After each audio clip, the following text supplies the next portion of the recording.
Head Eesti Pensionäride Liidu Veebi TV vaatajad.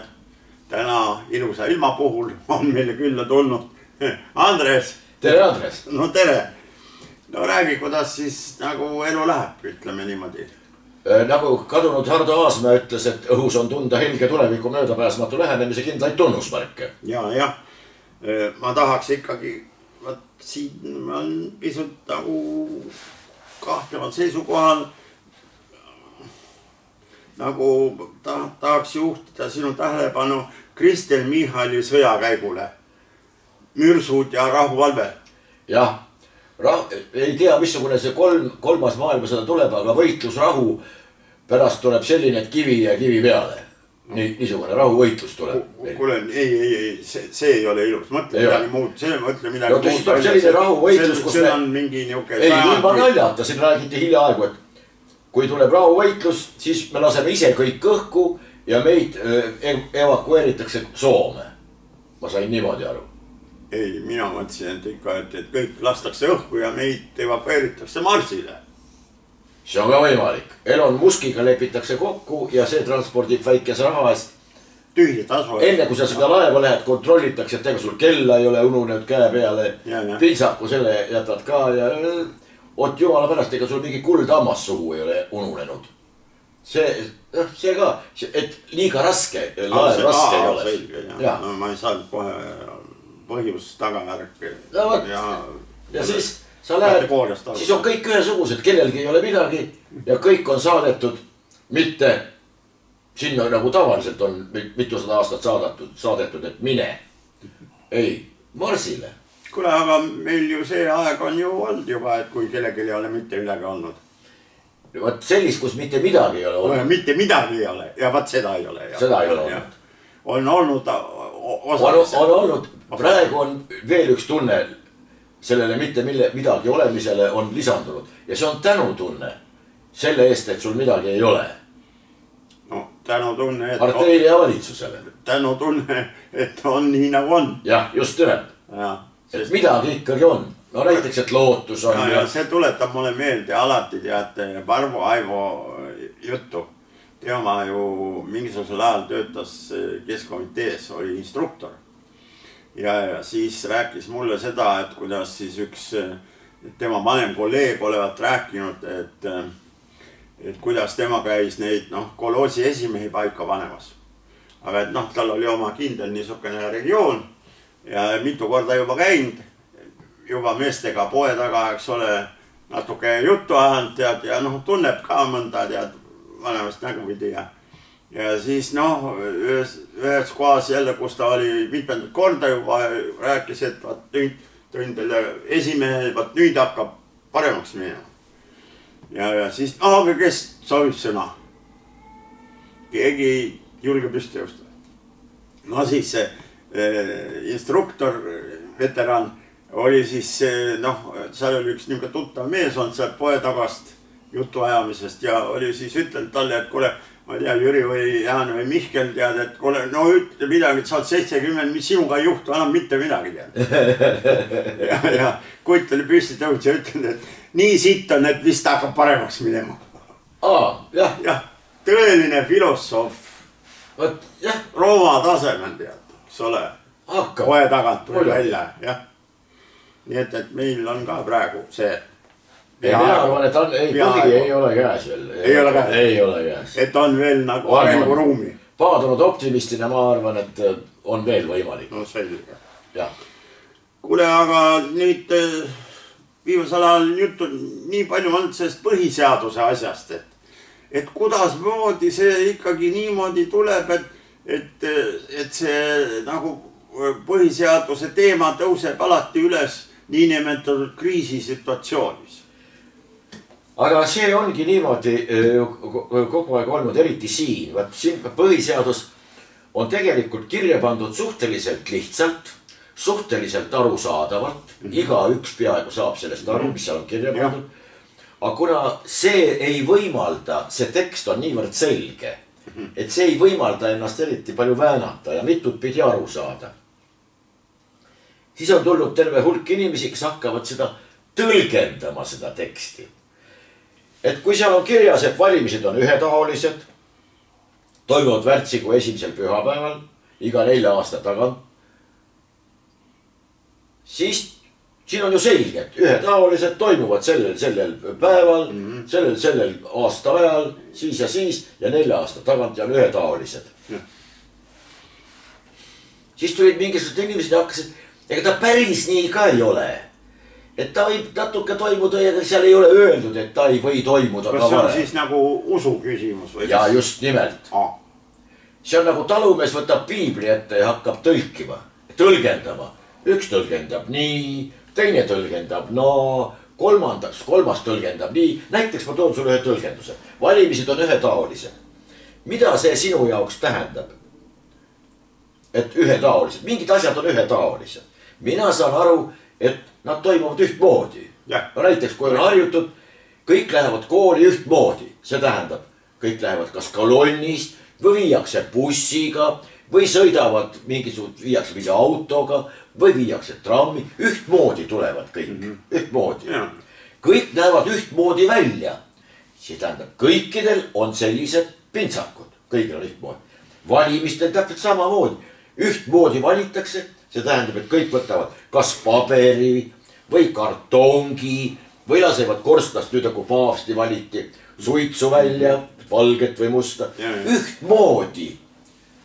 Aga tead, mismoodi Eesti Keele ja Kirjanduse Instituudi direktor, kes ei ole muide filoloog. Ja ma tean. Ja tavast. Tema ütles, et tead, mida tähendab ühetaoline või? Hoia nüüd kuskilt kinni. See tähendab seda, et kõigil on üks hääl. Must-valgel paberil panni kirja. Väga huvitav tõlgendus. Väga huvitav. Ja siin ongi, kõik tõlgendavad ja kõik hakkavad tõlgendama. Aga see tähendab, et tõlgendama hakatakse alati siis, kui tekst on küll selline, aga mul on vaja midagi muud. Ja siis ma tellin mingisuguse kõrgelt haritud eksperdi, kes on mingisugune ta-ta-ta-ta ja kes hakkab seda tõlgendama. Saate aru, et ega päris nii ju ka ei ole. Nii et ühesõnaga ma saan aru, et ja siis hakkabki usu küsimus. Usu küsimus, just nimelt. Kui on vaja väänata, siis me ütleme, et 8. Ei ole mitte 8, aga ta on 2-0 üksteise otsas.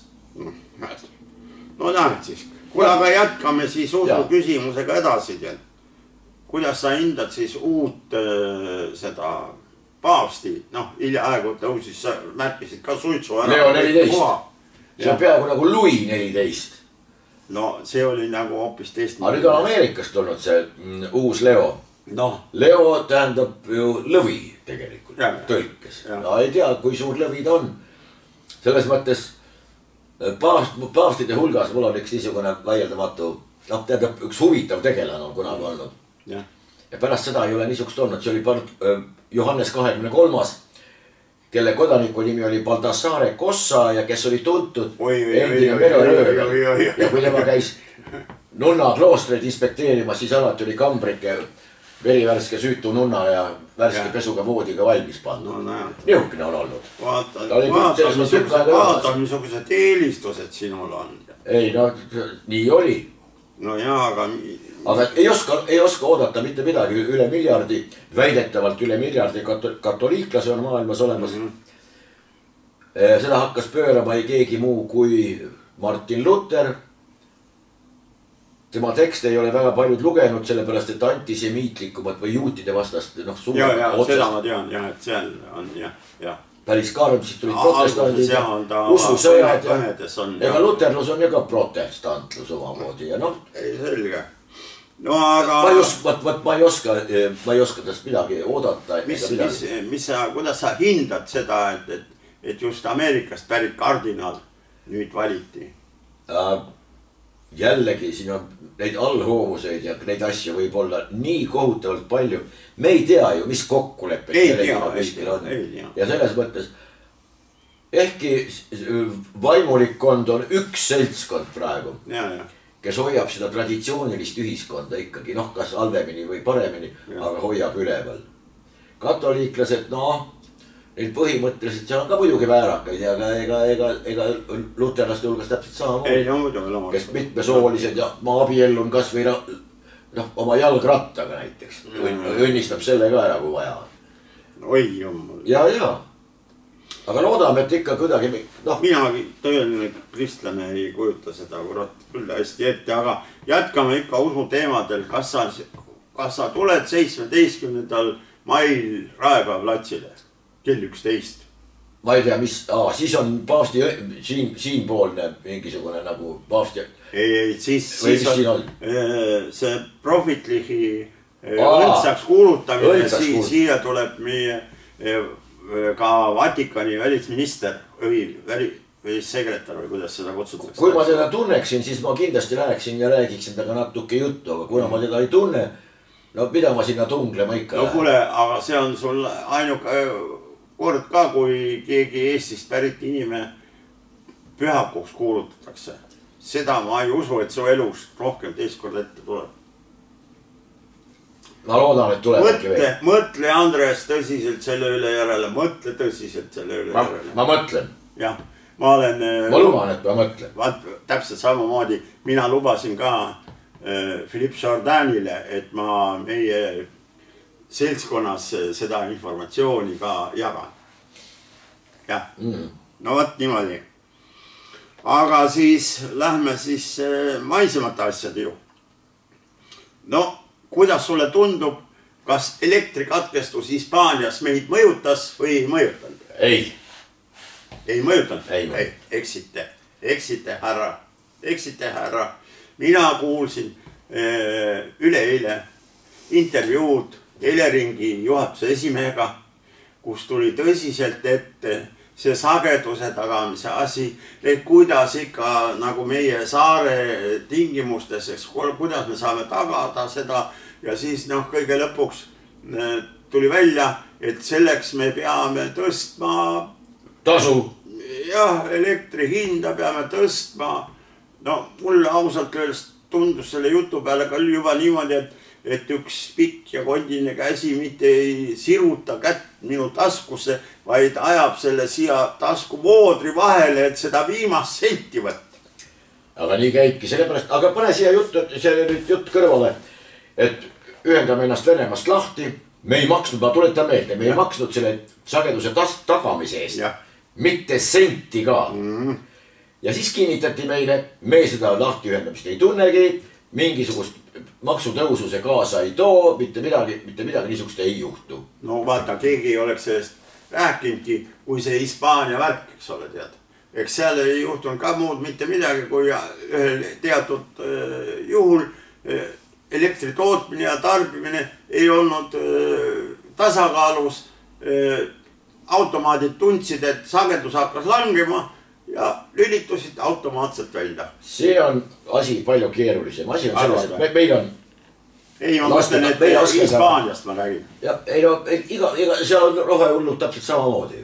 No ja neil oli sel päeval, see roheelektrit oli üle 50%. On teada kuldreegel, 50% peab olema ühte, 50% peab olema tagatud juhitavad võimsused. See tähendab, et jaamad, mida sa võid seisma panna, sa võid toodangut suurendada. Ja siis tuleb Sandor Liives in stuudiosse, kes, ma olen kindel, et ta elektrist midagi ei tea. Ta teab, kuidas raha välja saab. Mingitest fondidest. Tal on ju kogemused sealt Ameerikast, ja just nimelt. See kogemus on neil ka olemas, et nad lasid lahti kõik energeetikud Eesti Energiast. Algusest peale. Ja toodi asemele poliitiliselt mingisugust kõlblikud, parketikõlblikud isikud. Ja siis hakkaski minem. No ei olegi võimalik, et mingisugused inimesed, kes elektrist midagi ei tea. Ja siis teeb ka Sandor Liive ja näitab, et tootmine ja tarbimine peab olema vahekorras, tasakaalus. Vahekorras. No nii, inimesed, kui mul on tootmine ja tarbimine on tasakaalus, ühesuurused, siis ma müüa ju midagi ei saa. See tähendab, et keegi kuskil midagi lülitab välja, ma peab kohe jälle tootmist vähendama. Ja vastupidi, see on ju jabur jutt. Kuidas on siis Soomel võimalik eksisteerida? Nad kogu aeg toodavad rohkem ja müüvad meile kordades kallima hinnaga. mida me loomulikult oleme nõus maksma, sest meil ei ole mingit... Aga me võtame ju leedulaste käest poole raha tagasi ju. Pool raha tagasi ja pool, noh. Maksame ikka kinni suure rõõmuga. Ja siis on mingisugune link on kuskil katki. Ja siis tuleb välja, et ei ole võimalik kindlaks teha, kus koha peal see täpselt katki on. Ja siis läheb pool aastat, läheb jälle aega. See on mingid müstilised, kui Faraday omal ajal või keegi neid katseid tegi. See oli 200 aastat tagasi või Priestley. Siis kui elektrit parasjagu just nagu esmakordselt taltsutama hakati. Või Teslast, Nikola Teslast rääkima. Siis võisid niisugused mingisugused küsimused tekkida. Aga me ei ole Tesla tasemele siiamaani jõudnud. Me ukerdame kuskil selle Sandor Liive tasemel, kes elektrist mitte midagi ei tea. Ja siis imestame. Kuule, aga ütle mulle, mis sa arvad, et kas selle sageduse tagamise kampaanias aitab siis nüüd Paldiski salvesti oluliselt vähe? Just nimelt. See on nagu V8 hakkaksime siin arutama, et kui me selle kuu lähemadele tõmbame endale, et siis kas tõmbab vett suurema jõuga, saad aru, ja siis kui kuu läheb minema, siis see vesi langeb jälle tagasi ja me paneme sinna, tekitame hüdroenergia sellega. Midagi muud ei ole vaja teha, ainult kui kuu lähemale tõmmata. Nüüd on vaja Eesti selle investeerimissihkapitalist või mingitest muudest fondidest vaja saada 60 miljonit ja me hakkame 8 mõtlema, kuidas me selle kuu lähemale tõmbame. Ei, mina kuulsin... 2 aasta pärast ütleme, et veel ei ole välja mõelnud, sest raha sai otsa. Andke veel 23 miljonit ja lahendus tuleb. Mina kuulsin ikka, kui see projekti juht rääkis, et sinna Paldiskisse tahetakse 600 meetri sügavusele teha nii suur auk, kuhu mahub 10 ülemiste keskust sisse. No siis on väga hea, saab 10-korruselise ülemiste keskuse. Ja siis lähevad sinna nagu urud, autodega sõidetakse sinna ja välja. Ei, ma kujutan ette, et kes tuleb meile seda auku tegema, et meie ise... Meil on üks lihtne asi. Kas sa mäletad, kui ajati seda gaasiterminali, rutt oli vaja see gaasijuhe seda merre viia. Miljonid siin ja miljonid tänna. Mis sellest tänaseks päevaks on saanud? No see on arhitektuuri element. Arhitektuuri element, just nimelt. Ja takistab laevaliiklust ja igast muid asju. Kõik. Mis nüüd saanud on siis? No kuule, olgu. Auk, ta täpselt samamoodi. Aga kes teisele auku kaevab, see ise on üsna tõenäoline, et sinna auku langeb. Mitte nii pea. Ei no ega see auk nii pea valmis ka ei saa. Jah, võib-olla küll. Kuule, aga meie mõlemad nagu vananemiskogemusega isikud, nagu uuemal ajal on nagu... Aga on küll kogemus on, aga ei tunne. Korrektne öelda, tead, eks ole. Jah. Et kuidas sinul siis arsti juurde pääsemisega on? Kuidas sinu kogemused on? Minu kogemus baseerub põhiliselt sellel. Millel? Mul oli õnn õppida kunagi Tartu Ülikoolis ja seal õppisid samal ajal arstitudengid, kellest tänadeks on saanud arstid, kellest mõnda tunned. Ai, korruptsiooni järel lõhna. Mitte ei lõhna, vaid haiseb. Haiseb. Ja. Sest muidu... Sa täna õnne, et sind peale seda meie saate vaatamist ei kutsuta kuhugi, eks ole, nagu see kuramuse... Et miks sa tohter seda ja seda tunned? Jah, ei, et vaata, kas see oli seal Tartus oli see abilinnapea, keda pärast tassiti mööda kohtuid selle tasuta juuksuri teenuse. Ja, 9 aastat. Ja oletevaatlik. Ei, ma olen väga ettevaatlik. Ja tegelikult arsti juurde pääsemisega on väga halvasti, ma tean. Sellepärast see on nagu olümpiapüük, näiteks silmaarsti juurde tahad saada, siis hakkab mingil kindlal päeval kella 7-st hakkad helistama. Ja kui ei õnnestu pihta saada, siis lähed poole aasta pärast uuesti. Ja jälle, kui ei saa pihta, siis lähed poole aasta pärast. Ja kui sa jõuad sinna, siis ootab sind kes? Õde. Õde on üld ettevalmistuse saanud õde. Ta on väga hea näiteks süstitegija. ta väga hästi näiteks teeb veel midagi. aga kui ta ei suuda vasaku ja parema silma vahel vahet teha, ta ei tea, mis tähendab üks või teine. Ega talt ei saagi seda nõuda, sellepärast et tal ei ole vastavat ettevalmistust. aga meie ametnikud arvavad, et õe vastuvõtust aitab sulle küll. Hea küll. Ega ei olnudki nii kaua enam tagasi, kui kiirabibrigaadis oli ka arst, muide kiirabiarst. Ja mina mäletan seda aega. Jah. Oli tõesti, niisugune aeg oli olemas. Nüüd ei ole olemas. Aga nüüd ei ole vaja. Ei ole vaja. Ja. Aga mispärast ma küsisin sinu käest seda. Nimelt ma kuulsin eile Vikerraadios saadet Mirko Ojakiviga, kus siis osalesid härra Merilind, proua Sikkut ja härra Popov. Nii. Ja jutt oli meditsiini jätkusuutlikkusest meie vabariigis.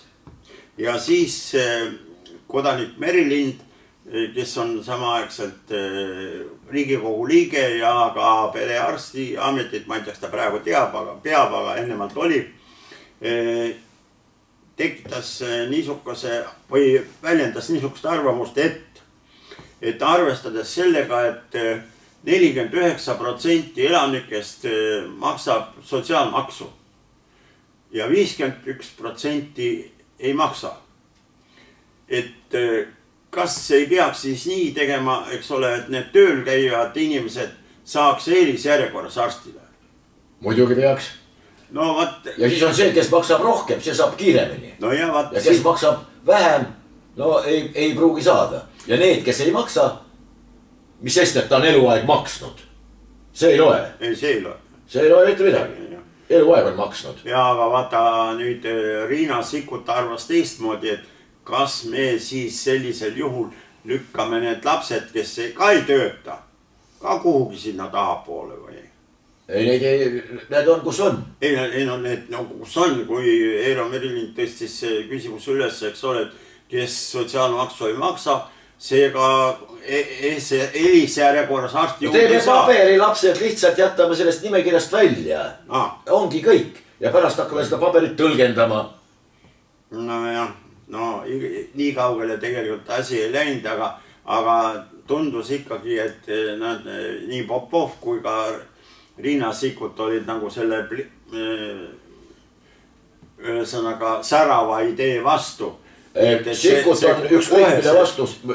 Asi on selles, et Sikkut... Ta ei tunne asja, absoluutselt. Ta ei tule meil siin, aga ta mõtles seda, kui inimekka, eks ole, kuidas me lapsed jätame siin. No valimised on tulemas. No kuule. Ta ei saa ju öelda.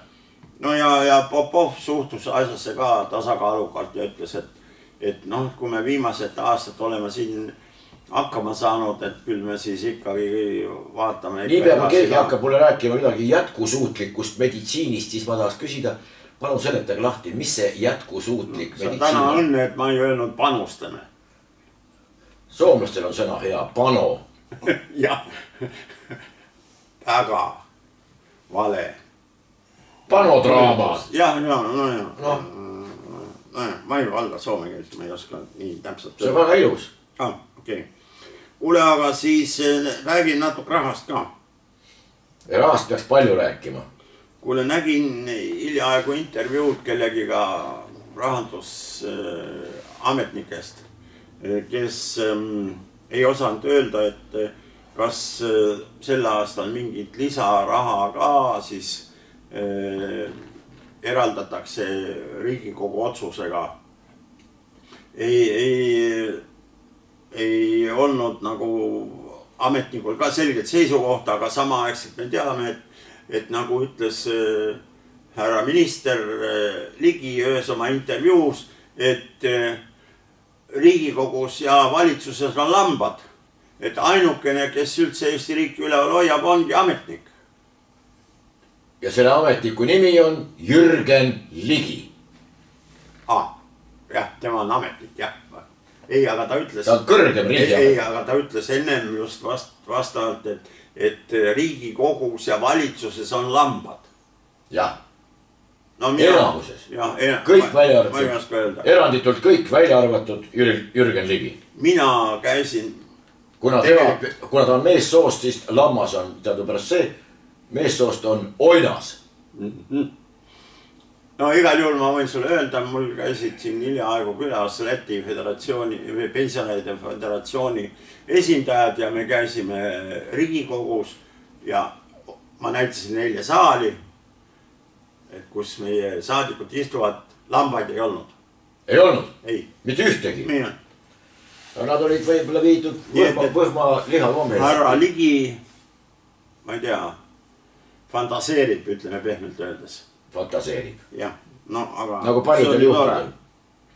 Aga üleeile mina andsin oma arvamuse elulõpu tahteavalduse suhtes. Seda nimelt tahetakse praegu seadustada. Toimus esimene lugemine. Nüüd kõik saavad teha oma ettepanekuid ja kui ma tsiteerin sulle natukene seletuskirja, et sa saaks asjast paremini aru. Nii, inimestele, kes ei ole digipädevad või kellel on selline erivajadus, mis välistab võimaluse ise elektrooniliselt elulõpu tahteavaldust täita, nähakse ette erilahendust. Arst või tunnistaja abistavad inimest andmete elektroonselt täitmisel. Ühesõnaga, sa veel natuke nagu ingitsed, aga ma kirjutan, et kõik. Just praegu ma sain ta suu liikumisest aru, et ta on villand. Nüüd, tegelikult on asi siin palju hullem.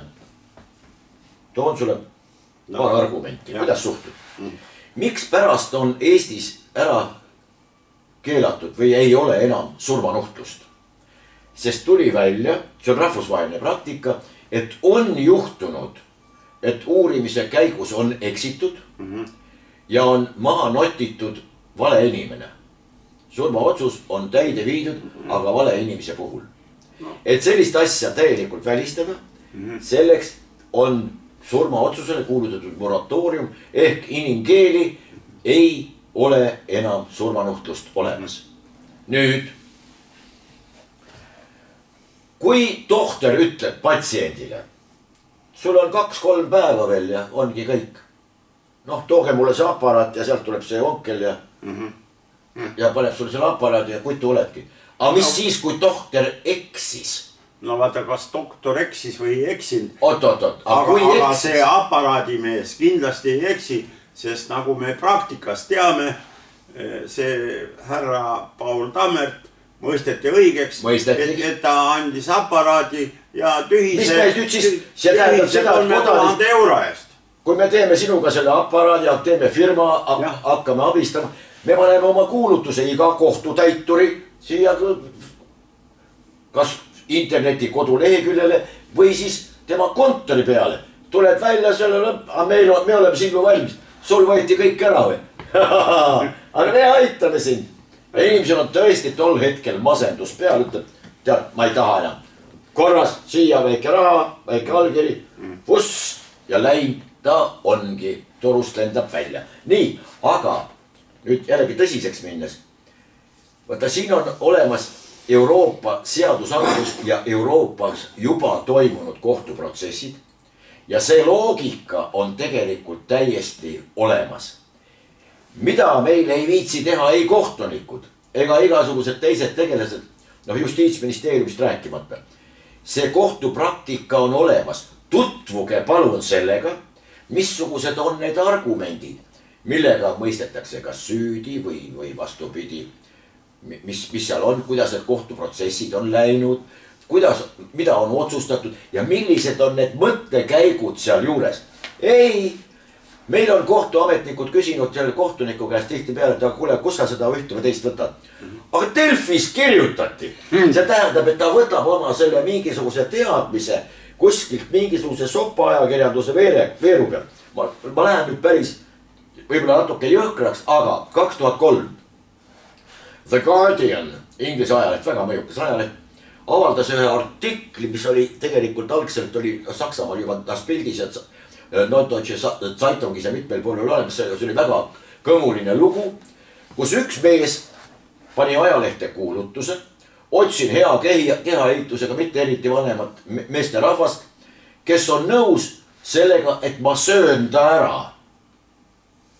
Tuligi mingisugune 43-aastane mees ja kehaehitusega. Ma olen nõus, et sa sööd mu ära. Nüüd, mis hakati tegema? Ta fikseeris kogu oma tegevuse. Videod kõik, et pärast keegi ei ütleks, et ta on midagi välja mõelnud või ta kuidagi vägivaldselt käitunud. Algatuseks kahekesi koos lõigati sellel ohvril. Ohvri ise ka. Üks osa lõigati ära. No see samune. See praeti koos ära ja söödi ära. Ja edasi tükeldas see onkel selle ohvri juba niimoodi. Oot.